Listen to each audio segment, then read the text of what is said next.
Welcome to my driver video. We're going to discuss how to utilize the driver to help you shoot lower scores. The driver is obviously a ball that's teed the highest, the club has the least amount of loft, and it's moving the fastest speed. It's different than an iron in the fact that ultimately with the driver, we're trying to sweep the ball off the tee, be very neutral in how we attack it, or even hitting slightly up on it. The difference with that and an iron is an iron we're trying to be slightly steeper. So you will see players on the PGA Tour who are great drivers, but not great iron players, and vice versa. You'll see great iron players who are not great drivers. Most are led to believe that it's something psychological that they do different, but the fact of the matter is when we're hitting golf balls, what's happening at an impact is kind of this amalgamation of geometric principles that's happening, and that's what makes the two so different. So realize if you get frustrated when you're hitting your driver, is recognize it's 4 times harder to hit than your 3 would, and these are ultimately the reasons. 1, the sweet spot is further away from you. Okay, so the sweet spot's further away from me. 2, the center of gravity is the furthest away from the club face, making the face less stable and causing gear effects. So if off-center hits, the ball's going to start offline and then curve offline just from where your contact is. The third part is that it's moving faster than any other club in the bag, making the velocities more difficult to create proper alignments at impact. And the fourth reason it's more difficult is because the club, out of all the clubs we hit in the air, it has the least amount of loft. So by doing so, the club face becomes completely at 85% responsible for direction. So those are 4 reasons that you may be having difficulty hitting your driver. In this video, we're going to go through a number of different ideas, and ultimately I want you to understand when you're looking at these ideas, I don't teach a method. So I don't teach you have to put the club here, you have to put the club here, you have to do this. I'm going to give you an assortment of different grips, different hinges, different ways to use body mass, different ways to shift the weight, how to use the pressure in the ground, how to use the pivot, and ultimately the different profiles of how we're going to release the club. Hopefully from all that information and getting you to understand exactly what it is that you need to understand to improve, you'll be able to pick the pieces that you like, take them out, test it. Trial and error from Thomas Edison all the way to Tiger Woods is the way that we find anything out, and that's why I'm going to stay away from saying that all of you individual, unique people watching this video have to put the club in the same position. And we come to one of the most important aspects of the game of golf, and it's ultimately the first thing that you do, and that's how you grip the golf club. As we know, roughly with irons to 7-iron, 75% of the ball's starting direction is based on the orientation of the club face at impact, so whether it's pointed to the right or it's pointed to the left. With the driver now, you're dealing at 85%.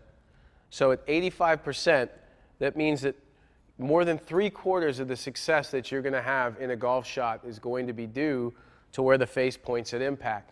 So what affects that more than anything is the way that we grip it. Now, I've never seen 2 grips the same. We'll see grip examples like Matt Kuchar with a very strong left hand.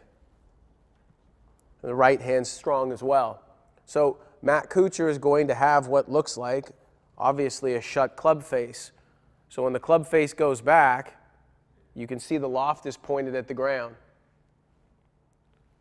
Okay, that is not a good or a bad thing. It just depends on what you're incentivizing yourself to do in your swing. For example, another one of my players that I work with, Justin Rose, his grip's very neutral. So by neutral, when he looks down at it optically, he sees this V going to his right shoulder and the right hand V going to his right shoulder. Now, as it's always been said in instruction articles, that's what you want to see, but that's not for everybody. He just happens to be in that neutral position. From that grip position, Justin's club face stays perpendicular or square to the arc that he's swinging on. And then the third example is another one of my players, Eduardo Molinari, or Hogan, or who you would look at, is their grip is very weak. So what's happening is the club face is staying open to the arc that it's moving on. So understanding those three different principles, look, Matt Kuchar likes to hit a ball that starts left and goes to the right. So obviously having a grip that creates a club face that points to the left is the first part in that. Eduardo Molinari likes to hit the most amount of push draw, so the ball starts the furthest to the right before it curves back to the left.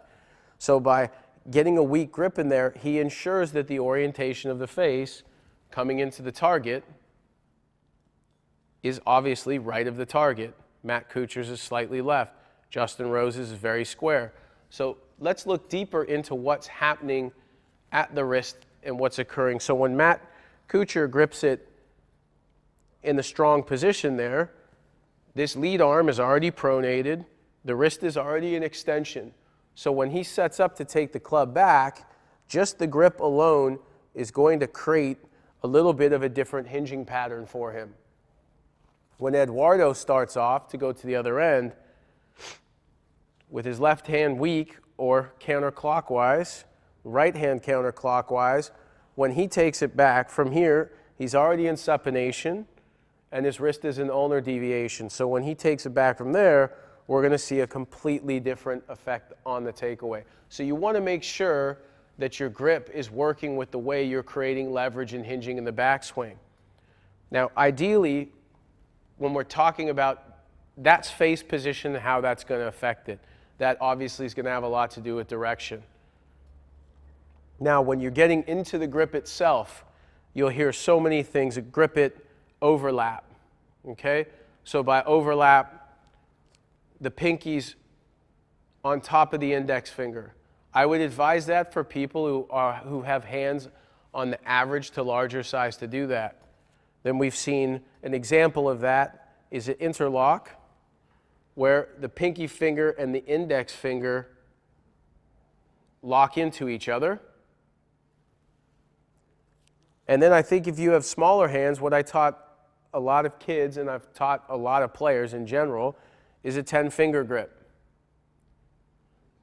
So the importance of knowing what grip gives you the best opportunity to one grip and then control the club, because the association that our hands have with the club is going to have a lot to do with how we take it back and where the face is and the orientation that comes from that. So there isn't a perfect grip for everyone, but there's a perfect grip for each individual.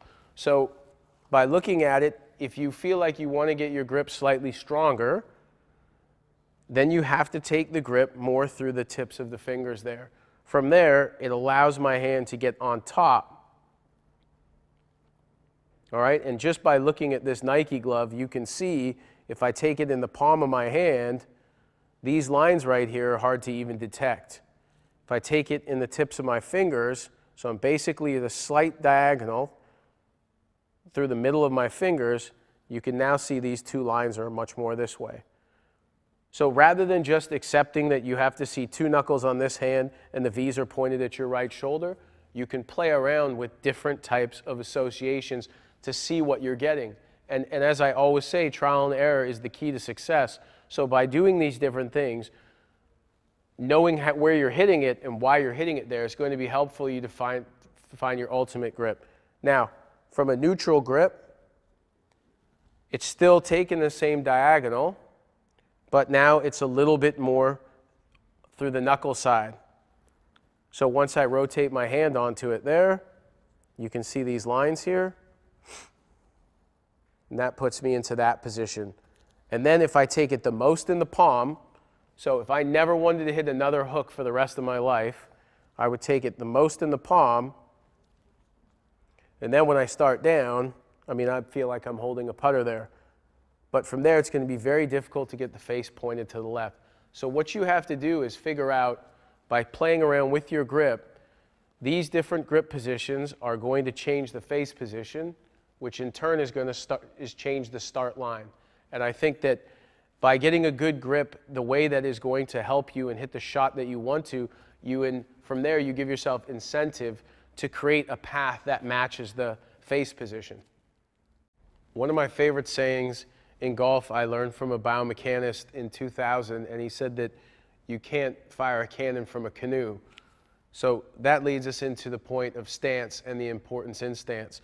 So you'll see in watching these videos that I put a severe amount of importance on what happens before you even take the club back.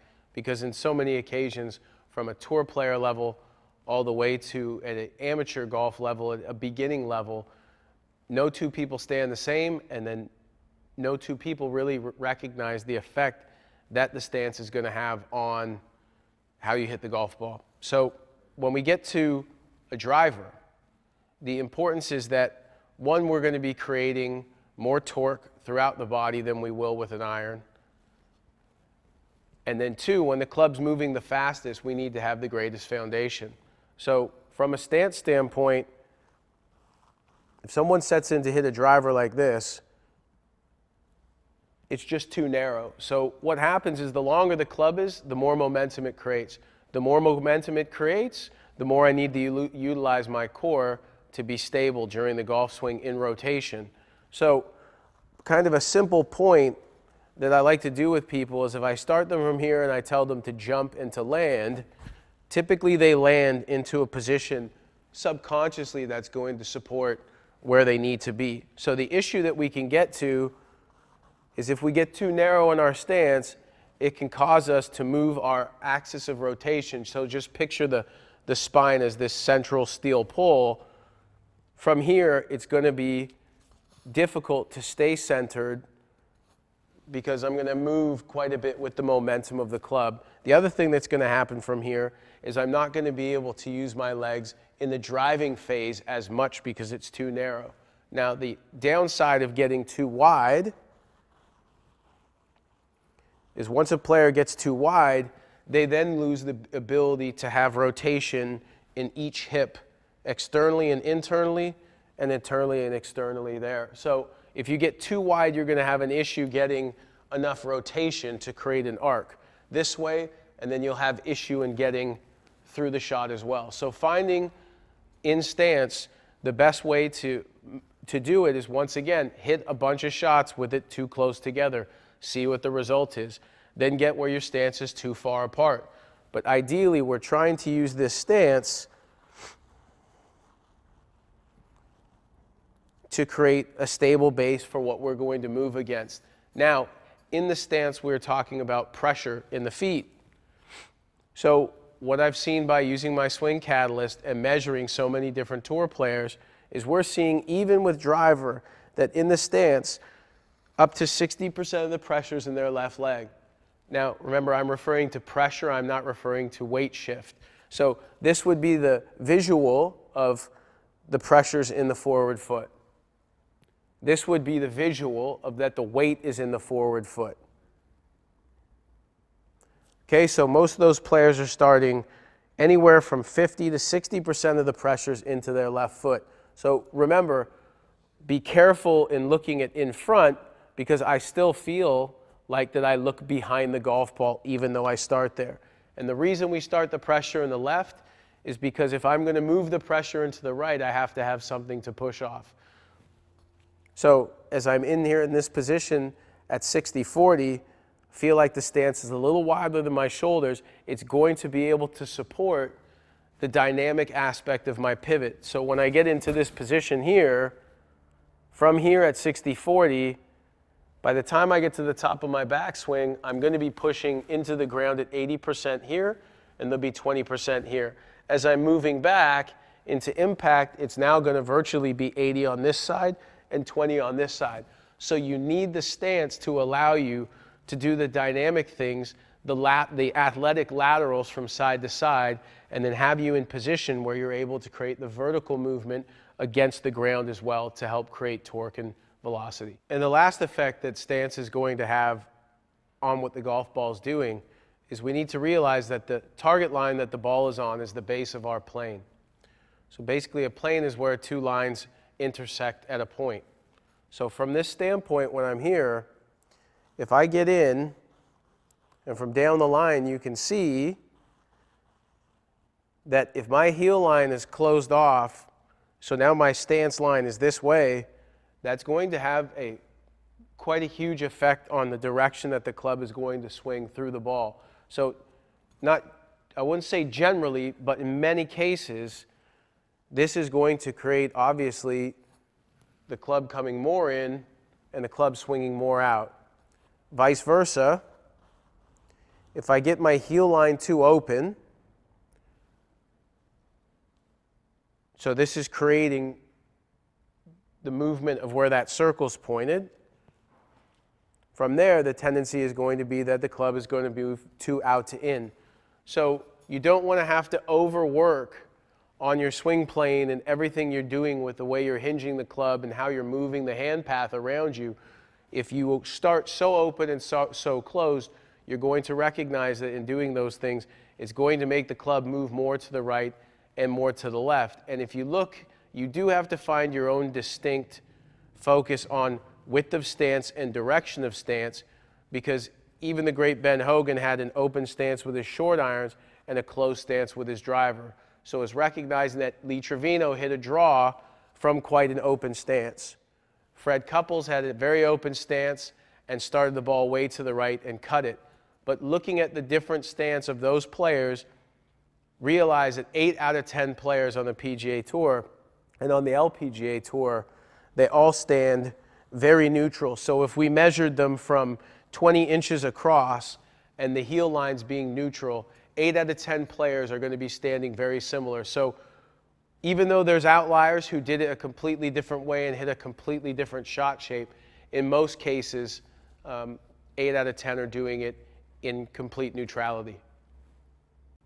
I think one of the most opinionated parts in golf is when we talk about posture. And what we have to recognize is when you look at the professionals on television, none of them stand the same. Now, I would argue if you looked at 7 out of 10 of them who are around the same height, they're going to be very similar. The issue is when we're dealing with being in good posture, that means we have to have good posture, period. So having neutrality and balance throughout the body from the pelvis and the ankles and the scaps and the shoulder area is very difficult. Most of my players spend 4 or 5 hours a week with their physio just to get them into the right alignments, because you're only going to swing in the way that your body can create. So you'll see with the players on tour is that there's 4 flexes, all right? So in 4 flexes from down the line, there's ankle flexion or dorsiflexion. Now from there, there's knee flexion, hip flexion, and neck flexion. So what I see a lot when I get to the range and I look at amateurs is I see the opposite. I see that there's no dorsiflexion, so there's no bend in the ankles.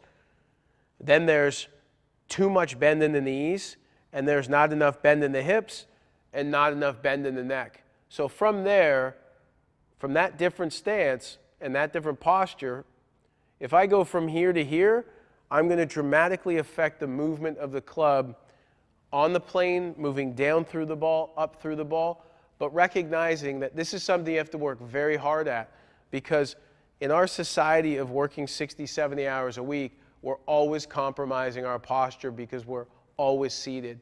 The amount of time that these guys spend with their trainers and their physiologists to just stand properly every day is quite dramatic. So we're always looking in that posture to be in a position to where we're athletic and in a position to where we're safe. So just to go a little deeper into the 4 flexes and what that means is once we get into our setup and we create our stance, from there we want to make sure that when we're moving from heel to toe that there's going to be slightly bend at the ankle. And the reason for that is the posterior side in our golf swing. So everything that is behind our body are pretty much the muscles that are working in play to create power and stability. So like I said, if you get to where you're too straight-legged there, it's really difficult to establish a relationship with the ground. What we're seeing is that the players who are hitting it the farthest are creating the most torque in the foot and the ankle. So it's very difficult to be able to push into the ground and grip the ground if I don't get into that position where I have a certain amount of flex in the ankle. Now from there, the knees really are the dumb joint in between the important joints. So from our pelvis down to our ankle complex, the knees are just kind of the dumb guys in between. So when we're looking at knee flexion, obviously if I get straight-legged, it's going to affect the rest of my posture by making me get down to the ball with too much hip flexion, which is going to affect rotation. So we want to basically have the knees where they're shock absorbers. So from down the line, you can see they're not over-flexed and they're not overextended. They're just in the position where I really feel like if I was on sand right now, I could really create footprints into the ground. And now from here, what we're looking for in posture is we see this a lot. So when my belt line gets neutral to the ground, that's called a posterior tilt. So a lot of people are starting in a posterior tilt, which then forces them from up top to get rounded and to elevate and protract the scaps to get down to the ball. This is affecting so many things in the takeaway and how things move back. So from here, if I go into my natural hip flexion there, that creates a slight extension in my lower back. Now, you'll watch a lot of great players who the middle of their spine's rounded. Now, we've been taught that our spine has to be straight in that position, but that's unnatural. So we're going to see natural extension, or the spine looking straight in the lower region. Through the mid region, there's going to be a slight rounded look, because in the thoracic spine, which is imperative to the swing because that's where we get most of our turn from, is that if we get too flexed, we can't turn. If we get too extended, we can't turn the right amount. So from there, you're always going to see slightly rounded. And then the big part here is you see so many pictures of people where they're standing and their head is straight from here all the way down their spine. Well, from here, it's very difficult to actually see the golf ball because I'm actually looking out on this angle. So from down the line, you want to get almost a double chin so that you're able to look down on the ball without stressing the eyeballs and stressing your balance system. So like I said, this is flexed down to where your eyes can naturally, in a relaxed way, see it. The middle of the spine is slightly flexed. The lower spine is slightly extended. Hips are slightly in flexion. That's going to turn and activate my glutes as well as my core. Knees are just shock absorbing. And ankles are flexed so I can create pressure into the ground during the swing. So as we continue to discuss the fundamentals in trying to help you create your own set of unique fundamentals to drive the ball better, we're going to move to ball position. And I'd like to give you a different understanding of ball position and how it affects what's happening with your golf ball in the air. Because we're trying to get the driver where we're trying to get an attack angle of neutral, or in most cases with my amateurs, trying to inspire them to hit up more on the ball so the club is moving up as it's hitting the golf ball, it's very rare that I see anyone with a ball position that's enough forward. So when I say enough forward, if you can look right there from in front, you can see that where my left ankle is and my shoulder is, so if I draw a line straight down from my shoulder, this line down from my shoulder is the low point of the arc. So that's the lowest point that the club is going to get to as it starts up. So ideally, if I set up there, if I was to take my shoulder now, make my stance wider and drop it back here, you can see how that low point's moving. Vice versa, if I narrowed my stance and started leaning to the left, you can see that. So at this point, ball position is almost unimportant. I want you starting to focus more on ball position from the point of your shoulder than from where your stance line is. And what's so imperative about it is that if I get the ball position too far past my low point, that's a pretty good way to slice the ball because the club is going to be the most closed as it gets there because it's starting to swing back in the circle on this side. Two, from this standpoint as well, the club's going to be moving up quite a bit. As it's moving up, it's also starting to move left. And three, because it's so far forward in the circle, by the time I hit it, the club will be moving out to in and quite a bit across it. Now, the opposite of that is I see quite often in pro-ams with my players is a lot of people set up where they now have the club face or they now have the ball position this far back in the stance. The issue is, if this is my low point right here and the ball's back there, I'm going to be too steep. If I get too steep with the driver, I'm not going to be able to launch it and spin it in a way that's going to be aerodynamic and go a good distance in the air. That's one. Two is, with the ball this far back in my stance, I'm going to be hitting it earlier in the circle and too much from the inside. And then three, and the main reason, as we talked about, 85% of the direction the ball is going to take is where the face points. If it's this far back in my stance, the face is still going to be oriented to the right quite a bit. So in so many cases with my players, when they're struggling with their driver, I find one of the easiest fixes to getting them to start the ball on line with less curve is just making sure that we get to their unique individual position. But the low point is the focus. So it's not so much where the ball is in my stance. You can see from here by doing this, and I would advise everyone at home, when you're hitting balls with a driver, because you can keep teeing it in the same place, always put an alignment tool or a golf club on the ground and see when you're hitting it your best. You know, where is this association moving from here to here to here? So in someone like J.B. Holmes, who has a tremendous amount of lag and very late, if you watch J.B. Holmes, he plays the ball outside of his front foot. But in most cases, for the people watching this video, you want to ensure that the ball is getting closer to this low point and it's not nearly the position that it is with an iron. Probably eight times out of 10 when I'm giving lessons in a clinic situation, most of the time I'm asked by the players, why do I slice it? But the slice is the effect. The cause is so typically, as we've got upon, from our grip and our ball position and our stance and our posture. But one of the main things that I see, and it's very difficult to do well, is how people aim. Now, I wouldn't say two people aim the same way, but we have to remember, if you're looking at 80% of the best players in the world, they're always trying to create these similar things in ball position, in posture, and now as we move on to alignment. So the way I like to explain it to people is, if you look from down the line, is most people get to the golf course and they're really shooting a gun this way. So what happens is they shoot first and the scout tells them, you missed high right. So they aim the gun down. That's too far left. It's too far right.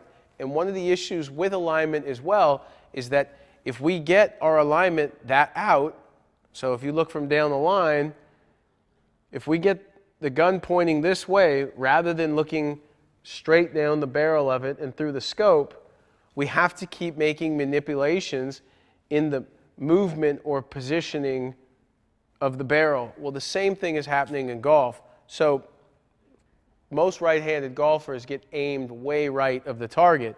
So from down the line, if I get way right of the target, what does that give me incentive to do in my swing? It gives me incentive to find some way to come over the plane and throw the club face to get the ball on line. We tend to be a little more successful doing that on the range because we get to hit a ball every 10 seconds. Well, when we get on the course and we're 15 minutes in between shots, people are struggling in a big way. So as I walk back, you watch on tour as the players come into the ball. So they start from this position down the target line. Now most of them are focused on an intermediate target, which is just slightly in front of the golf ball. I think this is a lot easier than aiming at something 230 yards away, because as the human eye goes, at about 20 yards we stop seeing straight lines. So using this intermediate target, you have to ensure the process of how you go through this, and I can't tell you how important this is. So learning to go through this routine of getting aimed properly is really no different than how they're getting a NASCAR ready before the race starts. So the most consistent aimers I've ever seen, they always start with the club face. And the club face is really what they're focused on aiming. So from there, they get that club face perpendicular to that intermediate point. Eyes are on the target. Eyes stay on the target as they take their stance. So what I see often with amateurs is, one, if they come behind the ball or not. Most of them don't, but this is giving me purpose in what I'm about to do, is they come in and they walk in from the side. So from down the line, you can see the direction they're moving at is into the ball this way. So if I'm walking into the ball this way, my target is moving more to the right in my mind. Now, as they get in there, the first thing they do is they set their feet up, and then they set their club face. So from this point, you can see down the line, if I set up that way, I'm aimed quite a bit right. And then they look for the target, and in looking for it, they take their head and lift it up that way. Because if you watch the pros, when they start with the club face first, and then they get their eyes on the target, their eyes are on the target 80% of the time, and amateurs' eyes are on the target 10% of the time. So from there, they look at the target like this. So this is, from down the line, you can see if someone's called my name, I look at them this way. The way the amateur would be looking at them as they look aimed right and over their shoulder is like that. So once again, alignment is something that is completely underappreciated and underfocused on, because when it gets down to a driver, with the face having between 8 and 12 degrees of loft, 85% of where the ball starts is going to be based solely on where the face is pointed at impact. So if we get it 20 or 30 degrees out to begin with, all from there is just going to be pretty much timing and hope to get the ball started on line. So you cannot take alignment serious enough. And when we take it out to the course, we'll show you some more things you can attempt to work on. Okay, so as we've explained so far in the setup and how that's going to help you to hit the golf ball better before you even take the club back, now we're at a point where we're going to discuss the swing. Now, unfortunately, I don't have the ability or the opportunity to watch you hit balls. And because I believe in method teaching as being incorrect, and knowing that if I teach the same swing to everybody, 2 people are going to get it, 3 aren't going to improve much, and the other 5 are going to go to a sports psychologist, I'm trying to give you the best understanding of the different things that I've seen all done successfully and unsuccessfully with different people. So now that we're set up and we're ready to hit the golf ball the best possible way, let's discuss what happens with the relationship between the club and the wrist and the arms. So when we talk about hinging, you hear so many things. Set it with your wrist early, take it back one piece and don't set it. Is all the confusion that comes from the inconsistency and the unawareness in golf instruction. So I'm going to go into 3 different hinging patterns to get you to recognize, or 4, of how you want to take the club back. So, or options that you have. So when I start here, if you look at it from down the line, you'll see that some players like to take the club back with the triangle of their arms and their torso all moving in one direction and all moving together in sequence. I like this for people who have issues with rhythm off the ball. So if they get too quick, this is a nice way to make sure that they get smooth. And when I'm talking about rhythm, you can be fast or slow as long as you're smooth doing both. So that's a different bit in the takeaway and in the hinging aspect, is that tempo and rhythm aren't the same. So Nick Price has a fast tempo, Ernie Els has a slow tempo, but they both to me look in rhythm. So after clarifying that, as soon as the club starts moving back and we get the momentum going, there shouldn't really be at this point a lot of lower body turn. There shouldn't be a lot of upper body turn. I'm just trying to get the club moving back on the circle. Now, my options from here are I can either go into a horizontal hinge. A horizontal hinge from down the line is literally setting the club that way. All right? So if I start from that position there, and then I swing to the top, you can see from down the line that the backswing is fairly flat, which is not, understand, it's not good or bad. It just depends on what you're looking for. So from the horizontal hinge again, if I just keep moving to the top, that's going to get the club where the hands are going to be the lowest. All right? From there, the allowance is that it'll allow me to hit the ball more from the inside. It'll deliver the club face very square. So those may be things that you're looking to do. Now, if I go into a diagonal hinge, this is a diagonal hinge. So from down the line, you can see that the club is a little bit more outside my hands. Now, from a diagonal hinge, as I swing to the top, you can see that my arms are slightly higher and that the club is in a more laid-off position. Now, just to verify, the hinging is going to affect where the club points at the top. Recognize, in golf instruction, this is called across the line. This is called laid off. I want to change your understanding of what that means. Those are just labels. If the club is pointed way to the left at the top, it just means that its tendency from there is to swing more to the left through the ball. If the ball is swinging across the line, so from down the line, you can see that's called across the line. I just like to say that the club's pointed to the right. From here, due to physics and the rest of the swing, it has a tendency to swing more to the right.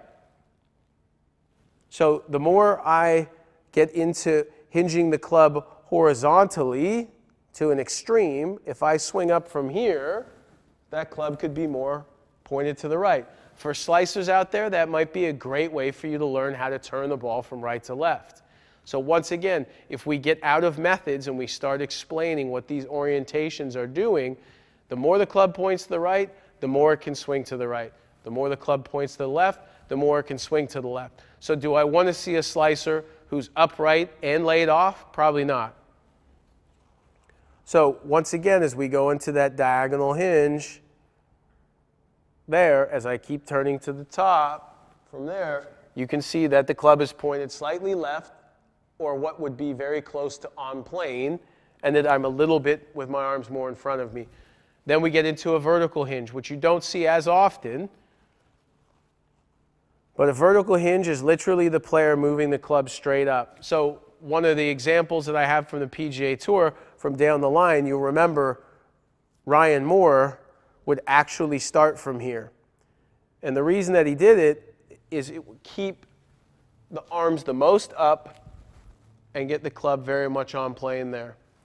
So you have options. You can horizontal hinge. If I get rid of the golf club and just put my hands flat like this, a horizontal hinge is literally my left wrist is flat, my right wrist is bent.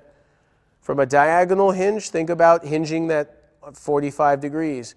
And a vertical hinge is just hinging straight up. So you'll see once you get past the cruise part of the setup, as the club starts to go back, as soon as I feel this core activate, I have the option to go into the 3 different hinges. So I have Hogan Duffner, Rose Woods, Ryan Moore, Jim Furyk. So all of those players all hit the ball well. So I can assure you that if Jim Furyk is hinging it back like Jason Duffner, he's not going to hit it as well as Jim Furyk does. So you have to play around and find those 3 different associations and what is allowing you to hit the ball the best. Because what we're doing is we're assembling, as soon as we start hinging and creating this angle, a lot of the hinge has to do with face control, which if you do a better job of it, you're going to hit the ball straighter. And 2, as we accumulate these angles on the backswing and we create this angle, as that angle goes from there to there on the downswing, that's where we're picking up linear speed. So hopefully the way you're hinging it is going to match the way your body's moving and allow you to hit it straighter and also create more speed. Okay, so as we move on in the driver video, let's bring some attention to the body pivot or the motion of the body in the golf swing. The importance of this is to understand that we've all been told to turn our hips. Well, I want you to understand this is turning my hips. This is turning my pelvis. We've all been told that you can't make a big enough shoulder turn as one of the biggest lies in golf instruction. This is a shoulder turn. This is my torso turning. So one of the first things I want you to do is, I see in most cases, people are overturning, overextending their spine, and they get into a position that they, within 2/100ths of a second, they cannot save themselves from. So one of the great ways to figure out how much that your torso is going to move in the backswing. So when I'm talking about my torso rotating and creating this pivot of my body around the central axis, so picturing my spine again, what is this allowing? What's happening as this is occurring? Well, the easiest way to check it is that if you get down into a position where your stance would be where your knees are, still fairly wide, you would get slightly flexed at the hips. Now from here, go ahead and take the club back. So pretty much where my shoulder ends up under my chin should be very close to what happens when I stand up. So as I get into this position here, from here, that would be me turning enough. Now, I was told and have been told that I need to turn more. But all of the manipulations that I have to make in my pelvis collapsing and my spine overextending to do that, if it's going to do anything, it's going to take power, speed, and accuracy away. So that's how I want you to measure how much you feel like you can turn. Now, in the pivot from down the line, we want to understand, as we talked earlier, we have our 4 flexes. This has put me in this position. So you can see my spine is in forward bend towards the golf ball. So as I go ahead now and I turn my torso, you can see that my hip's rotating in the socket. From in that position, because I'm bent forward, as I'm turning, what it's doing in space is it's tilting from in front, it's tilting my spine slightly to the left. Okay? So I'm in forward bend, making a slight turn, that's putting my left tilt in. Now from here, as I start from the ground up, pressure into my left foot, rotation of my left hip. Now, this is hip rotation. This is not hip rotation. This is hip rotation right here. So as I get to the top, you can see that my knee's moving out this way. This hip's rotating externally here, internally here. Now, as I start back down, there's my hip rotation. I'm turning my torso back to the ground. As I stand up now, that's creating right tilt. Okay, so in the body pivot, we're dealing with the planes moving in 3 different dimensions. I'm moving from, in a sagittal plane, from flexion into extension. I'm moving in a frontal plane from left bend into right bend. And then I'm moving in the transverse plane in rotation. So it's very important that you go and get assessed by a golf physiologist or a physiologist in general to see where you're lacking. So many players in the PGA Tour don't have enough thoracic mobility. So thoracic mobility, the thorax is the part of the spine where we're supposed to rotate the most. So if they don't have mobility there, they're going to have to get mobility somewhere else. So the more things we have to add to get to where we have a powerful pivot, if we have to increase all those factors to allow us to get there, all those things we've done one way, we have to do the other way. We're trying to simplify for people to recognize from here that once I'm in my posture, I'm going to go ahead and turn my torso until I feel my pelvis want to move. Now, knowing that I'm only supposed to get my shoulder under my chin, at that point, I know exactly how I should look from down the line and from in front, and spatially where I feel when I'm doing that. So the funny thing is, when I'm trying to hit the ball further, I'm never trying to turn more. I'm trying to turn and bend the right amount. What I want to discuss right now, when you finally understand it and get it, it'll leave you extremely excited about the direction you're going to go in your golf game. If you've ever been to a PGA Tour event, you watch all these players stand on the range with different swings and hit very similar shots. So when Justin Rose is hitting a 2-yard draw looking textbook, and Jim Furyk is hitting a 2-yard draw in his very unique swing, what I'm here to tell you is that when the club hits the golf ball, when the club face hits the golf ball, it's moving at very similar angles in a horizontal and vertical axis. So the word that we're going to refer to here is the D-plane, which was understood by Theodore Jorgensen in a book called The Physics of Golf roughly 2 decades ago, has become very popularized, obviously with the use of TrackMan as a radar to assess what's happening at impact. And to be honest with you, all the information I've given you to this point and all the information I will continue to give you is to get to where we get better at impact, to where we can recreate time and time again and more often the same impact alignments. So when we're dealing with the D-plane, we're dealing with the position of the club face, either to the right or to the left. We're dealing with the either upward movement of the club through the ball or the downward movement. And then from down the line, we're dealing with the horizontal movement of the club across the axis of the ball this way or across the axis of the ball this way. So when you're looking at different players on the PGA Tour, some of them are more to the right than others, some of them are more to the left. Some of them are hitting down slightly more, some of them are hitting up slightly more.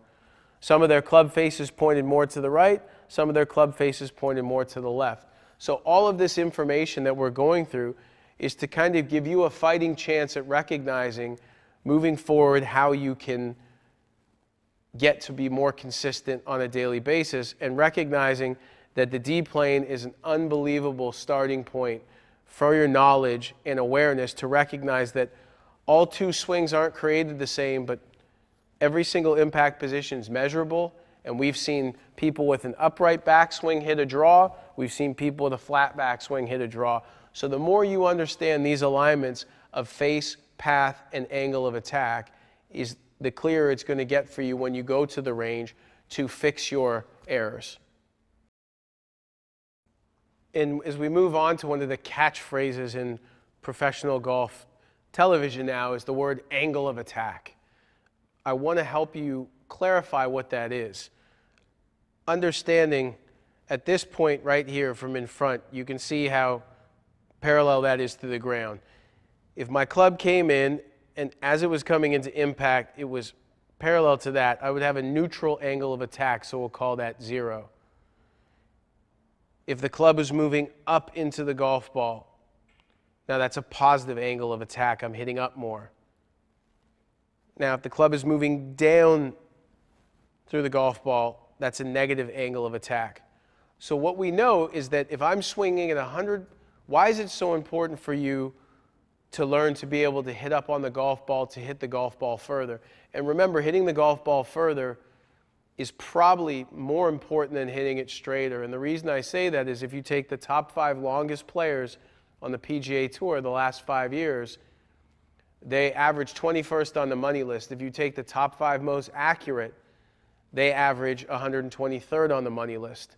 So we need to realize that it isn't about driving for show and putting for dough. If we look at true analytics of great players, this golf club is extremely important in how you score because it really just is the process of mathematics.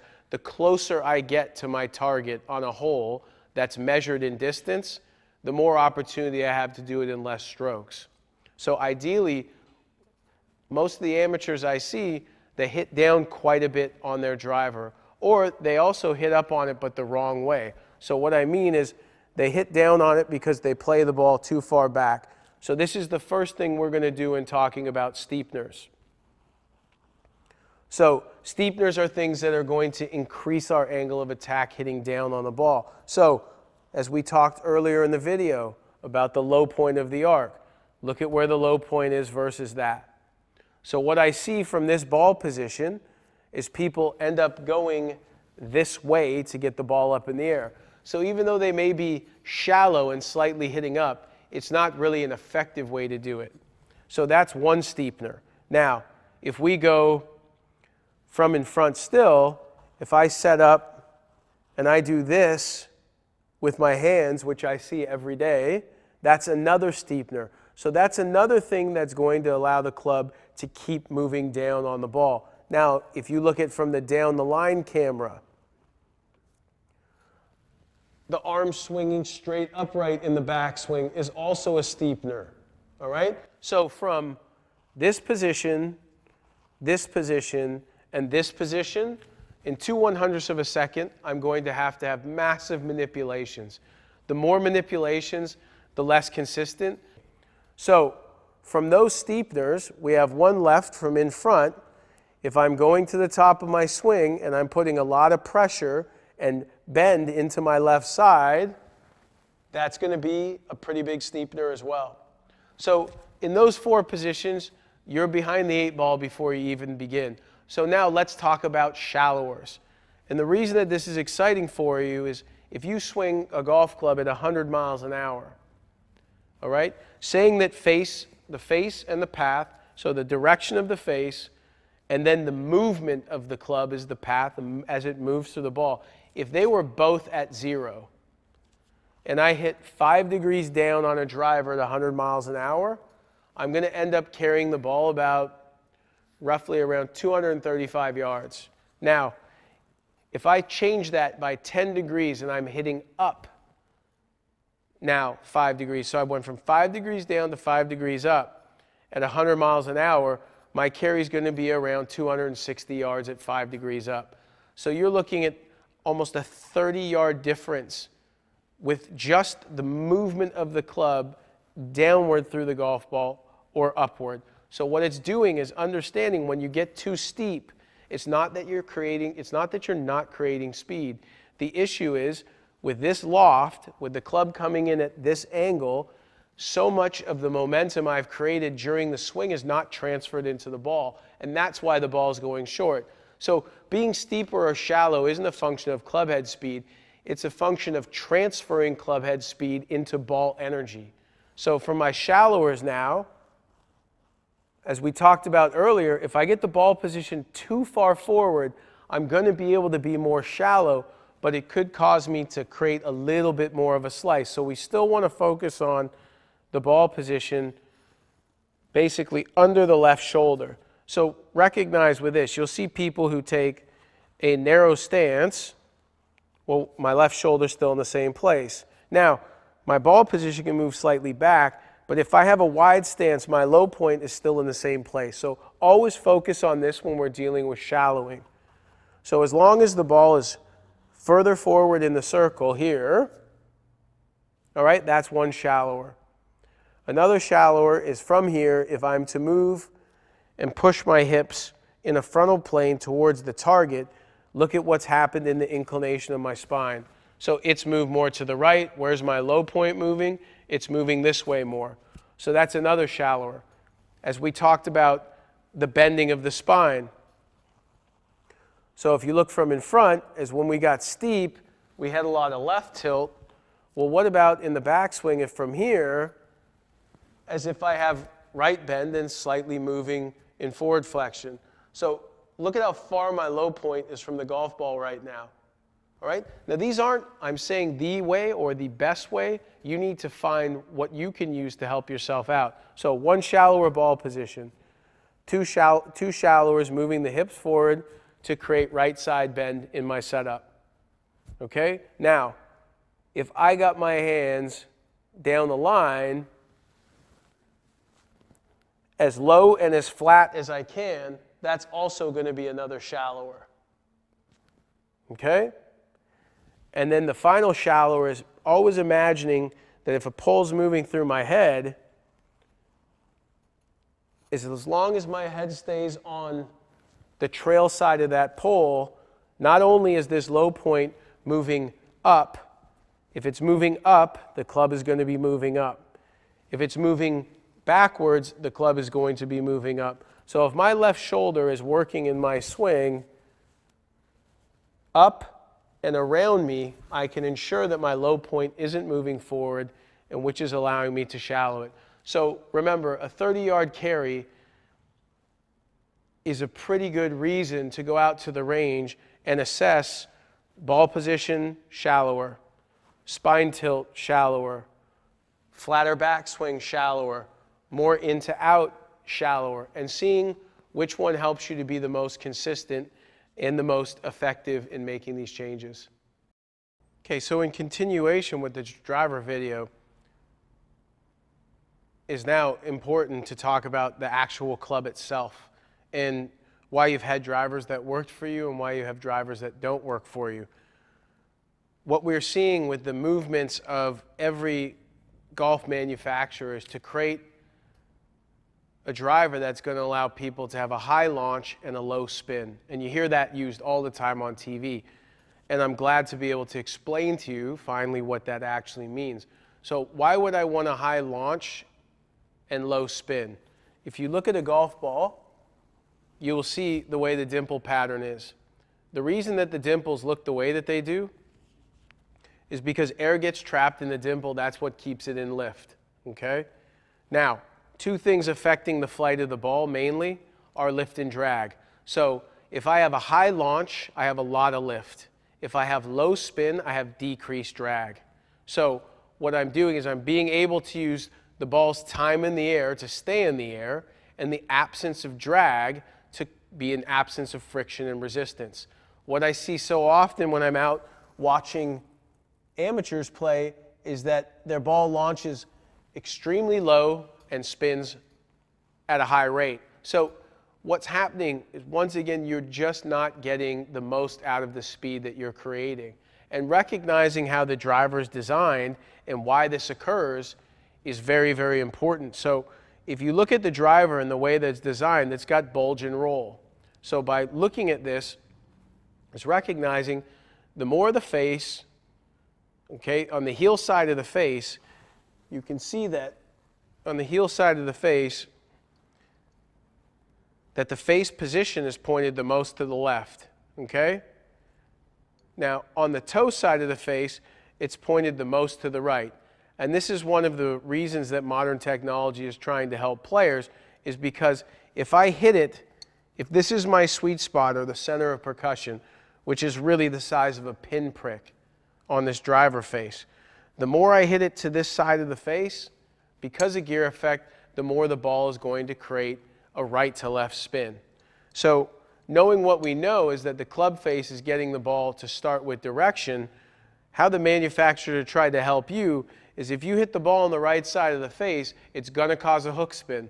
That's why that part of the face is pointed the most to the right. So before it hooks, it starts the most to the right. And it's vice versa with the heel side. The heel side's pointed the most to the left. The reason that is because when we hit it out of the heel, the ball's going to spin the most to the right. So it's unbelievable and amazing, as much as we measure this, that I've very rarely ever seen a professional golfer hit it in the so-called center of percussion.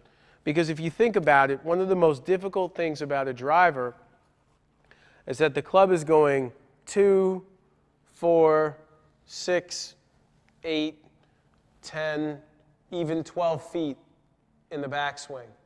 And then the same on the way down, or close to. So I'm trying to hit, basically, if I put a penny of Abe Lincoln, and his nose was the center of percussion of the sweet spot, and then I put another one on the golf ball, to hit a perfectly straight shot, I'd have to have the club face at 0, the path at 0, and then after 20 feet in an arc, his nose on both pennies have to line up. And that's not probable. That's not going to happen very often, if it even happens once a year at the highest level of the game. So remember, the more you hit it on the toe side of the golf club, the more hook you're going to see. The more you hit it on the heel side, the more slice you're going to see. Now recognize, that's me dealing with the horizontal part of the club. Now what if we go to the vertical part of the club? So this driver that I have from Nike is 9.5 degrees. It's 9.5 degrees measured in the center of percussion, or the sweet spot.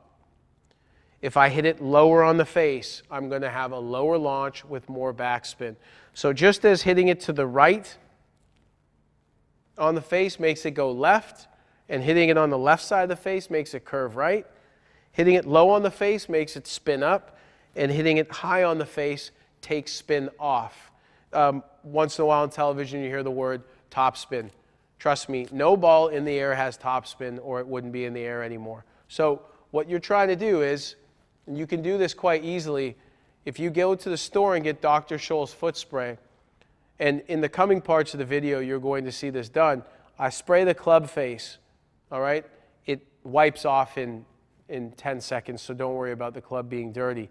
And then you hit balls, and what you want to start assessing is notice if you see the ball contact and where that is and how that's affecting the launch as far as horizontally, the spin rate as far as vertically, and then directionally the ball moving right to left or left to right. So just by using a $2 can of face spray, you can get an understanding of where you're hitting it on the club face, and you'll notice that each time you hit the ball, if you hit it here, low on the face, high on the face, left side of the face, right side of the face, you're going to notice quite a different ball flight. So sometimes you becoming a better driver of the golf ball is just being able to hit it in the same part of the face each time. So there's some tour players who hit the ball quite a bit in the high toe. There's some who hit it in the middle of the heel. What happens is normally where they hit it in the club face offsets kind of the misalignments in their face and path at impact. So one of the most important parts of this whole driver video, and I can't ask you to go and do it quick enough, is get face spray, spray it on the face, and see where you're hitting it on the face, and that's going to really help you understand how much the point of contact is affecting it. And it's so easy in golf because there's so much information and our mind can get so busy. It's so easy to start thinking, well, if I just take my swing like this, and I do more of this, and I do more of this, I promise you, everyone tinkering, trying to find hope every day on the range, when you start spraying the face and hit golf balls and start recognizing patterns in the air with the patterns in the driver, it'll really quiet you to changing too often what you're doing in your swing and just start focused on hitting the ball the same way and in the same place each time. So to wrap up this video on how you can better utilize a driver to shoot lower scores, I've tried to take you through, like I said, not a methodical understanding of what you're trying to do, but trying to present you with all these different options for you to improve. So playing with, from the start, is looking at your grip and what is your grip going to affect. More than anything, it's going to affect club face position, and then it's going to affect contact point. What are we trying to do with our stance? So we could go a narrow stance, we could use a wide stance. What are we trying to do in our posture as far as where we're flexed and where we're not flexed? How's that helping us to create power and consistency? And then moving just to your understanding of recognizing how the driver is designed. So why is Nike and other manufacturers paying engineers a lot of money every year to design new drivers coming out every 6 months to a year? So it's recognizing that all that goes into it and giving you a platform and kind of a list of things that you can go and tinker with and understand, because Ben Hogan said that he found the secret in the dirt. And I think most people in most cases are learning 85% of what they've learned in their life on their own. I'm just trying to give you principles and laws to help you find your own definition of what you need to improve in your game. And the one thing about the drivers, we only use it 14 times in a round, but even if analytically we're only using it 14 times, which is still quite a few times. I mean, if you think about it, you don't hit 14 7-irons a day. But people always say, well, I have 30 putts, so I need to work more on my putting. The one thing about golf is professionals say you can't win a tournament on Thursday, but you can lose it on Thursday. The one thing about the driver is psychologically, when people are driving the ball poorly, they're behind the 8 ball before they start the rest of the hole. So I think if you can spend a lot of time, probably 30% of your practice time that you have in any given week, is trying to get aimed properly, get the ball position the same, try and get into the same posture, and then recognize the different hinging and how to use your pivot. If you can spend a lot of time working on becoming more effective and more efficient and proficient at the same point with your driver, the game will be a lot more enjoyable for you, and your scores are going to diminish as proof of that.